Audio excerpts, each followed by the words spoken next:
Well, sure, I'll run. I'm running as far away from Washington as I can, because I know how broken it is and how dysfunctional it is, having been there as Surgeon General of the United States.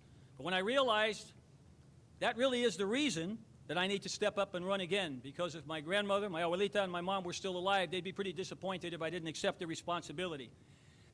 We need somebody for the Senate who's willing to stand up to either party, whoever is in charge, against this overspending. That's been my record in the House. That's the record I plan to take to the Senate. That's why the state's largest newspaper, after meeting with both of us, endorsed my candidacy. They know I'll stand up. So first and foremost, we have to create an environment that our small businesses can thrive. Second, when we look at the uniqueness on the border that's different from the tax reform that's needed for the whole nation, when we look at the border, we need comprehensive immigration reform. Unemployment around the country is at an unacceptable level of about 8%. It's remained so for about 43 months in a row with this administration and this democratically controlled Senate. In Yuma, it's anywhere between 18% and 30%, depending on which gauge you use. That is completely unacceptable. One, we've got to have some kind of certainty on tax rates moving ahead.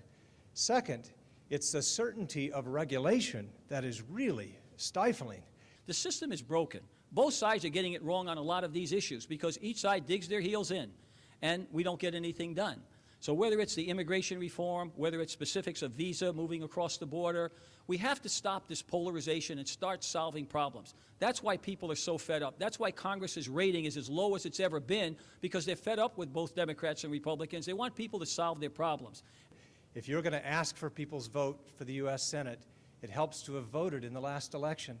And so that's just not true. I can tell you, I do work across the aisle. The problem on immigration reform, when the president proposed immigration reform now, he won't propose a temporary or guest worker plan. It's not comprehensive anymore for the president. Right now, we have wonderful national parks here in the federal government and the state, and we just will be put and I need to cut you off just for the interest of time, but I do think that the congressman should get a chance to respond to that. Could you take just a few seconds? You bet. We're here to talk about Arizona issues, and we're going off there. Let me tell you, I'm proud to have worked for years on trying to get rid of the ethanol subsidy. They're not beyond our reach.